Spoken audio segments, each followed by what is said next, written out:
Imagine waking up on the first day of a new year with absolutely nothing to your name.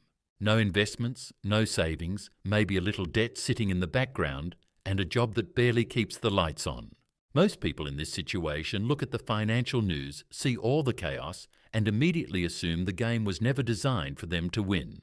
So they do nothing. They tell themselves they will start when things calm down, or when they have more money, or when the timing feels right. But here is the thing. The timing never feels right, and waiting is the most expensive decision you can make. The strategy I'm about to walk you through is not about flipping your life around in a week. It is the actual mathematical path from zero to your first $100,000, and eventually beyond that, specifically built for the kind of economic environment we are living in right now. It breaks down into 4 distinct stages: eliminating the drag, building the buffer, constructing the portfolio, and protecting your gains from taxes. This is the complete picture. No course to buy at the end, no upsell, just the framework. The only thing I am asking for is your full attention. Now, the first instinct most people have when they decide to get serious about money is to open a brokerage account and start buying something, anything. A stock they heard about, a coin that someone at work mentioned. But if you are sitting on high interest debt while doing that, you are essentially pouring water into a cracked container. The crack needs to be sealed first. There is a widespread belief that you can invest your way out of bad financial habits, that if you just find the right asset, the returns will outpace whatever you owe. This thinking falls apart the moment you do the actual math. A credit card charging you 20 or 24% interest is costing you more every single month than most investments will ever reliably return. So when you ask whether to invest or pay off debt, the answer is almost always pay off the debt first, because that payoff is a guaranteed return at whatever rate you are being charged. Nothing in the market offers you that kind of certainty. If you have $5,000 sitting on a card at 24% and you are only making minimum payments, you will end up paying back nearly double the original amount across the following years. That is money that could have been quietly compounding in your favor, instead of silently draining you. The approach here is to list every single debt you carry, order them from the highest interest rate down to the lowest, and attack the top one with every spare dollar you can redirect while paying only the minimum on everything else. Sell things you are not using. Cut subscriptions you forgot you had. Treat this phase like an emergency, because mathematically it is one. There is also a psychological dimension to carrying debt that most financial conversations completely skip over. When you owe money, you operate from a place of fear. You are less likely to ask for a raise because you cannot afford to lose the job. You are less likely to leave for a better opportunity somewhere else. You avoid risks that might actually improve your situation because the margin for error feels non-existent. Eliminating that debt does not just clean up a spreadsheet, it changes how you move through the world. It shifts you from playing defense to being able to play offense. Once the high-interest debt is cleared, the natural temptation is to immediately jump into the market. Resist that. The next critical step is building what I call the cash fortress, and it is non-negotiable. Here is the scenario that plays out constantly with new investors. They get disciplined, start putting money into index funds, everything looks good, and then something breaks. The car, the tooth, the furnace. Because their money is tied up in the market, they are forced to sell. And the market does not care that you need cash right now. If it is down at the moment you need to sell, you lock in a permanent loss. That loss then never gets to compound back up. You have not just lost money, you have broken the chain. The solution is to have 3 to 6 months of your bare minimum living expenses sitting in a high-yield savings account or a money market fund before you put a single dollar into investments. This is not your vacation fund. It is not your phone upgrade fund. It is strictly insurance against life being unpredictable. Think about 2 people who both invest. One keeps a cash buffer, one does not. The market drops 20%. Both of them also lose their jobs around the same time. The person without a buffer has to liquidate their portfolio at the worst possible moment to cover basic expenses. They lock in that 20% loss, and the compounding on that money is gone forever. The person with the buffer leaves their investments completely untouched.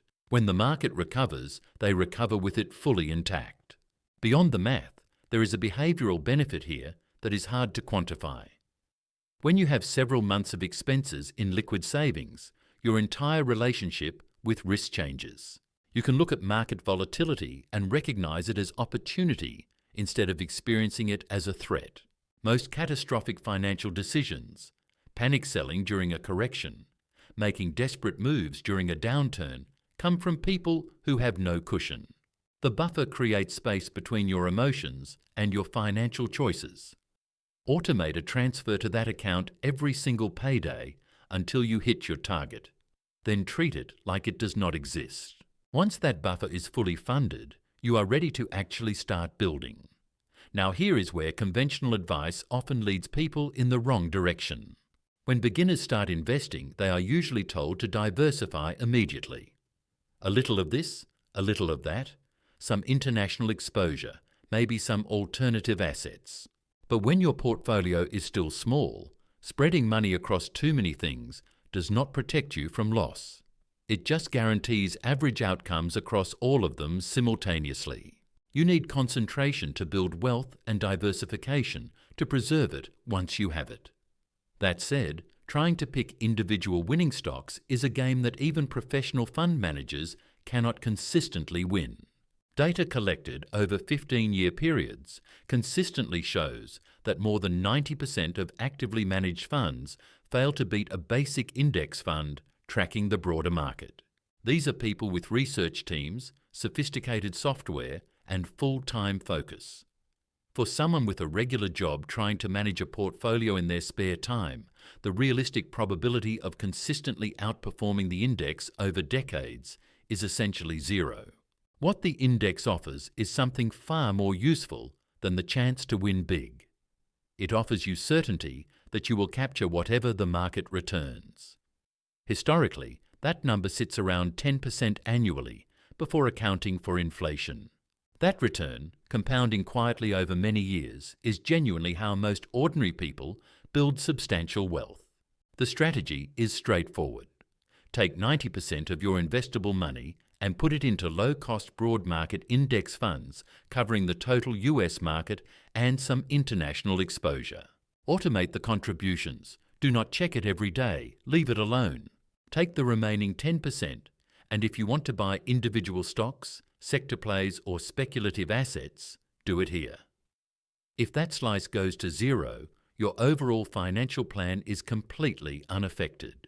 If it performs well, great, but the discipline of capping the speculation at 10% is what separates investors from gamblers. The biggest psychological hurdle with index investing is that it is genuinely boring. There are no earnings calls to follow, no dramatic moves, nothing to talk about at a dinner party. Our brains are wired to equate activity with progress, so doing almost nothing feels irresponsible. But that boredom is actually the feature. If your investing strategy is exciting, there is a very good chance you are taking on more risk than you realize. Now, even if you do everything above perfectly, there is still a way to quietly lose a massive portion of your returns, and most people do not even think about it until it is too late.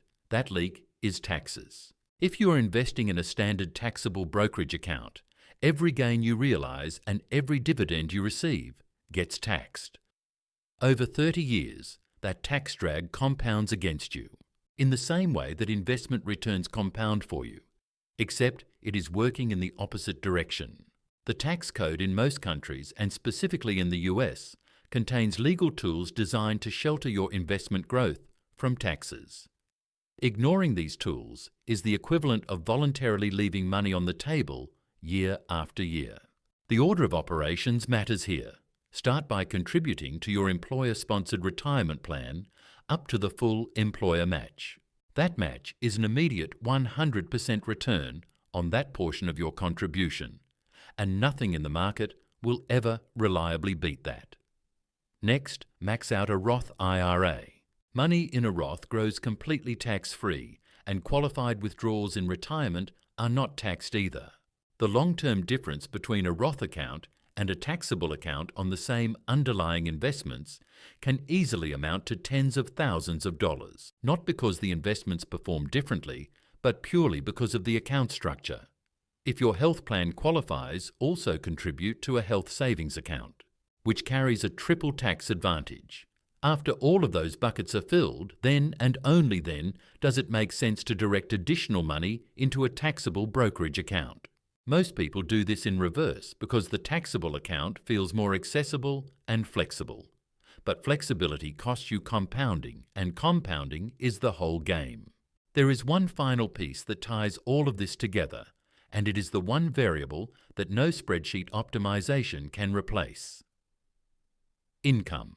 You can only reduce your spending to a certain floor. Your expenses have a hard bottom, but your income has no ceiling.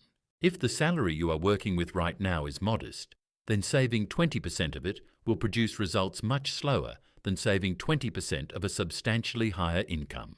That gap cannot be closed by optimizing the other steps more aggressively. It requires earning more. The common advice around this is to pick up a side hustle, drive for a rideshare app, freelance on weekends. And while any income is better than no income, linear gig work has a ceiling. You stop doing the work, the income stops.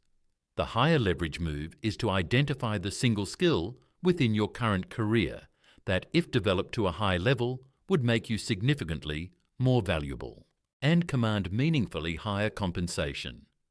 A genuine raise in base salary compounds over time through future raises, better retirement contributions, and increased financial flexibility in a way that weekend gig income simply does not. The discomfort of learning something new, of being a beginner in a field you are not yet good at, is exactly the friction that keeps most people from doing it. But that friction is also what makes the skill valuable. Low friction income has low barriers to entry, which means it pays accordingly. Spending one focused hour each day developing a high leverage skill in your field. Instead of consuming content passively and then using that improved capability to negotiate better compensation, will accelerate every other part of this strategy faster than any investment optimization ever could. Put it all together, and the path from zero looks like this.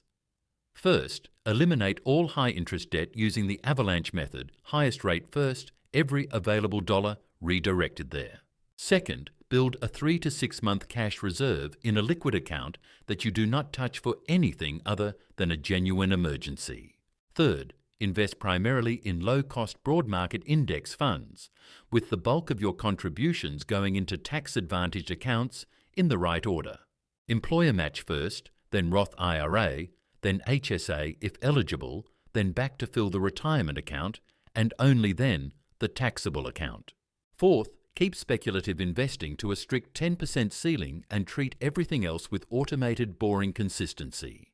Fifth, invest deliberately in upgrading your primary income-producing skills and use that development to grow your salary over time. None of this is fast. None of it is exciting. But the math behind these 5 steps, run out over 15 or 20 years, produces results that most people assume are only accessible to people who started with advantages they never had.